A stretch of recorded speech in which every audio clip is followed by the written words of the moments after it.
You can't fight a war without steel and aluminum production in America. You have to be able to make it. If you don't have the ability to make your own steel and aluminum, you can't fight a war. And that is what the president's doing. He's trying to make sure that we make sufficient steel and aluminum.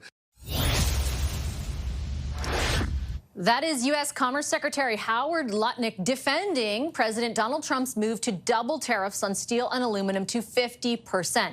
As Canada and the U.S. continue to try and work out a new agreement of sorts, Prime Minister Mark Carney says his government will take some time to respond as those negotiations continue. Have a listen. We have counter-tariffs in a gross amount before remissions on over $90 billion of U.S. imports. We've acted strong. Those are in place.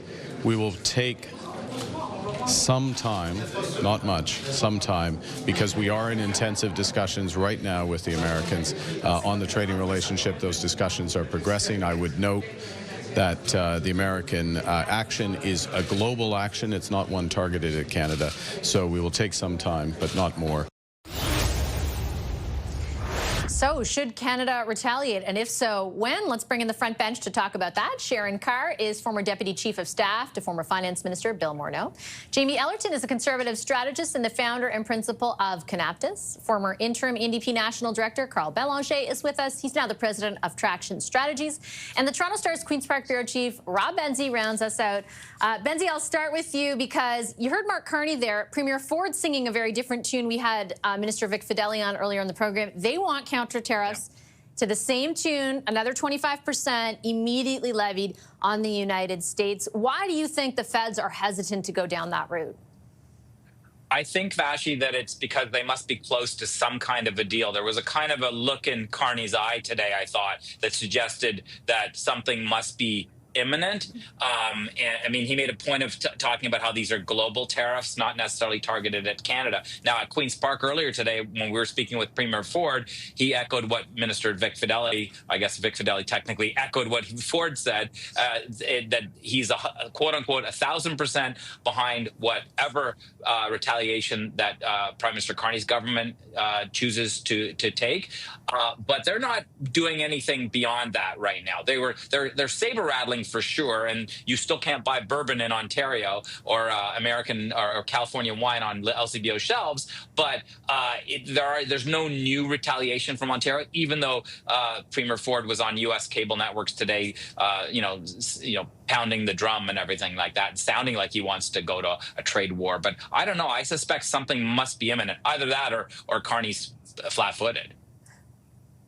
How long, Carl, does the Prime Minister have to kind of, do something or share more with Canadians? I can understand not wanting to further antagonize the Americans if something is imminent, but I can also understand the kinds of questions he got from the opposition in the House of Commons today, which were like, hey, you told us a different story during the campaign. Yeah. Well, I think the Prime Minister was very clear. He's going to take some time, but not more, whatever that means. And the problem with that is that, of course, he doesn't want to have a hard deadline. But Canadians, they would like to see a government that, the way they campaign, elbows up, right? That's what the phrase was. That was the slogan. Yeah. And they would like the government to respond in kind. And but to be fair, the same goes for like Doug Ford. Whatever happened to raising prices on electricity, whatever happens on pulling the plug, that's the same kind of situation. Nobody wants to do anything to undermine the negotiations. But the question Canadians have is, will that new agreement be worth the paper it's written on? Because we have an agreement in place right now, and it's being disregarded by the Trump administration.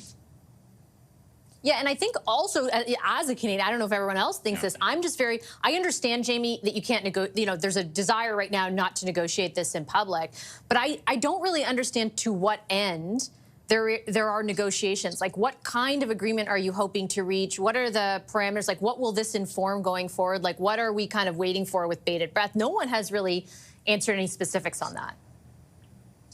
Yeah, I think perhaps actually the most charitable thing you could say is we keep hearing reports that Minister LeBlanc is spending a ton of time down there. The fact that these are unannounced trips and very productive, or ought to be very productive working meetings. I I think when you look at how Mark Carney has communicated in his for just a few months as Prime Minister, he's not one prone to hyperbole. So that suggests to me that they think they have something imminent that is going to be something as it relates to whether it's a renegotiation of USMCA, whatever the Continental Security Agreement is, whatever that is going to be, suggests that the Prime Minister thinks there's something to be said there. And perhaps this is also, really, frankly, him testing President Trump in terms of what is the ability to make a deal and stick with it. Because I do think if you even go back to January, this made international news last week when he was asked about it in the White House. But like the taco trade's a real thing. Trump always chickens out. He often backs down at the 11th hour. And so what is like the precarity of this going to be? And so I think what you're seeing from Prime Minister Carney right now is he's putting a lot of chips down on the table saying, let's buy some time. We're trying to work for something bigger. Minister LeBron's working on it. If he comes back empty-handed and there's not something real and you're starting to see mass layoffs at steel production facilities overnight, that political honeymoon and kind of that time for goodwill, not today, but just a bit of time or however it was that Carl quoted it back to it, the urgency for now is going to be really quick when those layoffs get issued. Not to put a specific date on it, Sharon, but like how much time do you think the feds have before they have to show some of their work? I think they have a short runway. To be honest, I don't think they've got a lot of time to show what they've gotten at. But when we just watched Prime Minister Carney's comments, and I think everyone's kind of mentioned that here, I think what we're seeing here is the Prime Minister not negotiate in public. We saw previously in the past administration, and while it worked at the time, where there was counter-tariffs and threats put right back, I don't think it's going to work this time around. And I think Prime Minister Carney is trying to keep a measured, tempered approach where he is not litigating counter-tariffs in public. He's going to have those conversations in private. He's going to allow his minister to be down there and have those discussions. But I think this is purely a tactic to not, one, rattle President Trump further, not to even just give him a bit of rope to say, look, I'm going to come at you guys and I'm going to throw more at you. So I think this is purely a measured approach. And it sounds like they probably are having some thoughtful, meaningful discussions to get to a point where we don't have these additional tariffs. But I think it's purely for them not to negotiate in public. He's treating this like he probably would a business deal and not doing it through the media. How come you think, though, Benzie, Ford and the Premier and the Prime Minister are saying kind of different things at different times, like especially since they all just met? I thought that was interesting that, Ford decided to take a different approach today. I think, but maybe it's a two-pronged approach, Vashi. I mean, you and I were in Saskatoon. We saw the love-in there between these two guys and frankly, the other dozen premiers. It was a pretty amicable situation. I think that Premier Ford is almost going to be the bad cop, maybe, and then Carney can be the calm and measured. I mean, look, it's going to be up to Mark Carney to tell to the U.S. government that he's going to get rid of the digital services tax, or he's going to buy F-35s, or whatever the things that the Americans are going to want to get a new deal. And I think that's not Doug Ford's call. I think to Carl's point, it's telling that Mr. Ford isn't pulling the plug on or adding that 25% surcharge on the electricity that Ontario sells to 1.5 million customers in Michigan and New York. I think that was significant.